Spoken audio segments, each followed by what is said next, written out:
Good morning, Nick Terry. I'm a 9-year member. And I'm Bob Chalker. I'm the AMP CEO. How you doing, Bob? Thanks for sitting down with me this morning. No problem, Nick. Glad to be here. This is episode 5 of our web series now, and I'm happy to be here. A couple episodes before you mentioned a little bit of talk about coming into a new organization, the perspectives people have about being part of one or the other before the new organization AMP. I think it's a great step forward, and a lot of people might be looking for some familiarity between the old while also trying to embrace the new. And I think we're seeing a lot of challenges on the membership side as a result of that. How do we work towards getting more member volunteers? Nick, that's a great question. So first of all, I'm going to thank you for volunteering because you're serving on the membership program committee, and that's not been an easy committee. There's been a lot of hard work that had to be done to bring the local sections and chapters together to create the future and membership plans and all of that. So thank you for that. Okay. So I liked what you said.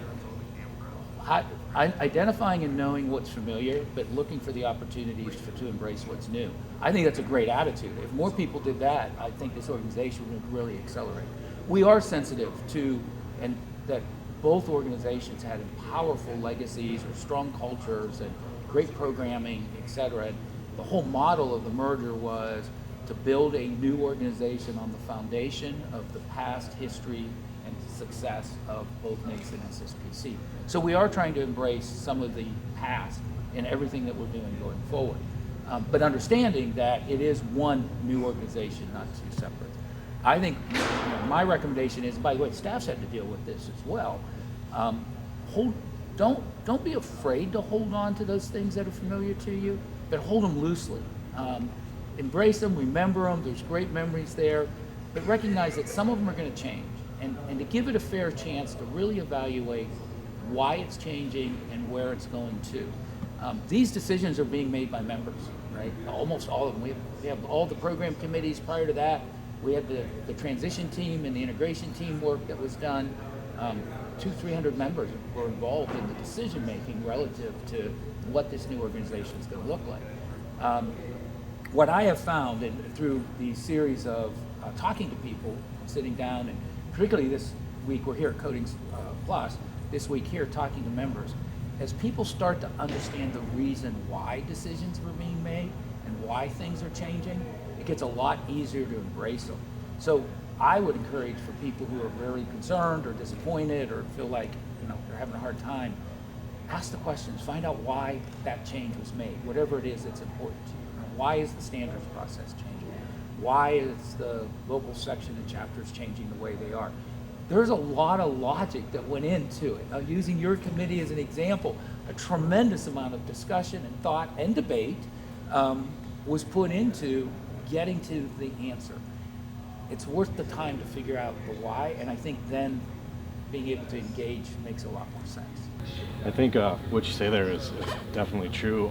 The efforts on, at least from our perspective on the membership committee, there was a lot of push into what the agency that helped us create AMP, or what direction to take was given as far as things to work on, and we saw right away that there was, well, what about this? What about this? How do we we don't want to, that feels different, that doesn't feel right, and so there was a lot of that coordination needed. Looking towards the future again, when it comes to encouraging volunteers to be involved, when might they start, with the new officers that is, when might they start getting the reins to sort of lead their new chapters? You can start right now if you want to. I'll just raise your hand and I'll find you a volunteer position. Look, this isn't a volunteer ran and driven organization. Finding volunteers more than ever are needed, and they're, it's more challenging for them. As people, I do a lot of volunteer work, but as people, we are busier than we've ever been. COVID has brought its own, almost call it a blanket over what we're doing and being able to do. The organization needs people, and if there's somebody who wants to be in volunteer, raise their hand. So the model we've put in place, so again, different than what either NACE or SSPC did, is we now have a call for volunteer system. Emails go out with opportunities to volunteer. Sign up for those, put your name in. If something looks interesting to you, volunteer. You shared, I think your local chapter is struggling for volunteers, right? Yeah. Maybe share that. We're seeing that a lot. Yeah, I know on a local set, both Arizona has both SSPC legacy and NACE legacy sections and chapters, and so it's where we had a lot of participation in the past. Many members involved in doing, our volunteer events and getting on the boards and getting into the different positions to help keep things moving, so to speak. It's almost like that's non-existent at the moment, Yeah. and I don't know if that's a COVID thing or if it's just people don't know where to get in or how to get in, but we are seeing that struggle. Yeah, I think it's all of the above, right? I think it's COVID. We've all heard about the Great Resignation. People are leaving industry in droves and changing jobs or resetting their priorities to where they're going to spend their time and what's important to them. I think it's that. I think it's the merger, right? There's a lot of unknowns here. There are people that are really excited about it and on board, and there's some other folks who are struggling with it. Here's what I will say: we need the volunteers. Raise your hand. You can call if you're in the Arizona section and say, hey, I'm interested. You can volunteer through the volunteer system that's going to come out in the emails.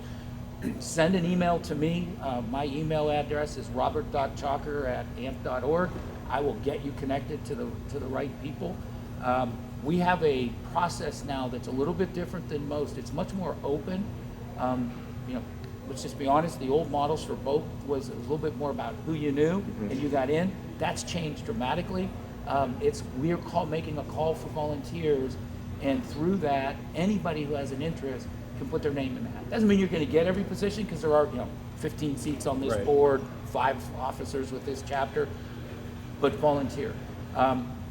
I think it's one of the most rewarding things people do. I hear all the time that they get great reward, great friendships, relationships, and often feel like they've really made a contribution.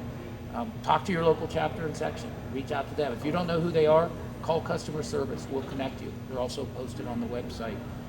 But it really takes people just raising their hands and saying, I'm willing to volunteer. Well, and it's good to have a say. I mean, having that open area of getting involved, I think, on a whole, someone like myself who's got a long career left, hopefully, in the industry, why not have a say in where it goes, right? It's member based. 2 things to pick up on that. First of all, what you said, have a say in the industry.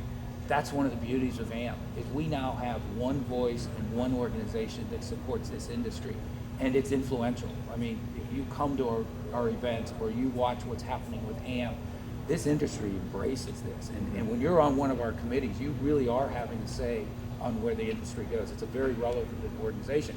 And frankly, through our outreach to governments and companies, you're having a say on a broader scale of new regulations that are being written or state laws that are being put in place. You can have a voice there. The other thing I would say is about the volunteer. There are multiple forms of volunteering. Somebody may not be ready to sign up for what you've signed up for, which is a couple-year term on a committee that meets a couple times a month, if not more, and hours of work. Not everybody is ready to do that. Look, there's opportunities to volunteer as simple as man the registration at your local section or chapter meeting for an hour or 2 a month, or edit an article for one of our magazines because you enjoy writing, and that's again a couple hours a week. There's medium commitments, and then there are some really big commitments. But if somebody's staying away because they're afraid that they're going to get just sucked in and it's going to be hours and hours and commitments, there are small bite-sized pieces of volunteering opportunity as well. So With looking at the future too of the new organization, standards being written, those technical committees, the education process, all the past certifications. I believe we've also spoke a little bit about this in some past roundtables, but what can members expect as far as keeping or what the future will hold for those programs and registrations and certs? yeah, so How will they be presented, I guess? So, we're going to use the tools that are available to everybody, the internet, email, social media, to let them know when opportunities are coming. I'll take standards as an example. We need thousands of volunteers to help write the standards, and we've got new standards coming in. One of the great things that has happened with the new organization is the redesign of the standards process that makes us able to respond much quickly, make better use of our volunteers' time. We don't waste your time as much. And to grow and find new opportunities for writing standards, We have a pipeline right now of 12 or 13 new standards that are getting ready to come out. We just published, as I said in our last session, we just published our first AMP standard, did it in 8 months. Very effective, very efficient, but we're going to need thousands of volunteers. That's a great way for somebody to get involved. And don't think a standard necessarily is always technical. There's a lot of different kind of standards. You don't need to be an engineer or a scientist to volunteer on the standards. There's lots of different standards. Look to where you have an interest or an expertise, and when you see the call for volunteer to write a standard, that email comes across your desk. If you're interested in it, sign up for it. Will members as a whole, and I know there's been some email blast about this too, members as a whole now holding dual membership, is there a plan in the future for dual membership to sort of become just one AMP membership? It's coming in January. So yes, starting in January, it will be one AMP membership. We had some work to do with the systems and the processes to get that to where we could do it, but we're launching the new program. In fact, I saw an email this morning that went out to all of our members from Heather Hill. If you get an email from Heather Hill, read it. It tells you all about the membership program that we've got coming out. And I'm excited about it.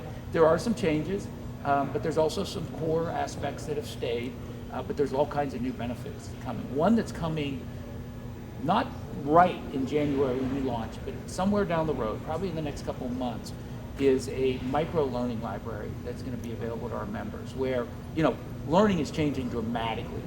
I don't know about you, but the last time I did anything, I went to YouTube to watch the video to learn how to do it. Oh, that's amazing. Right. I don't read an owner's manual anymore. I go to YouTube to watch it. Well, that's sort of the model. Short, video-based learning on a lot of different things in our industry. And it's a library that's going to continue to grow and be kept up to speed. So we're working on the platform now.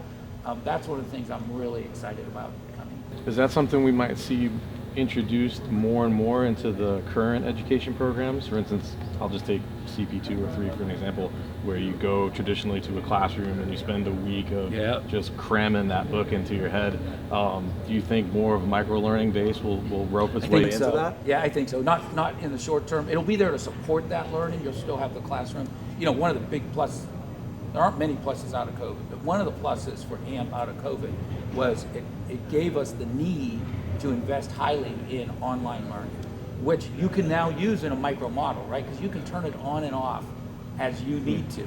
You can, if you're sitting in a classroom, you're tied to that classroom for 8 hours. But if you're learning something in an online delivery model, you can pause it, go do whatever you need to do, come back, wait till the next day, whatever. So it's not exactly micro learning, but it gives you more control over your time.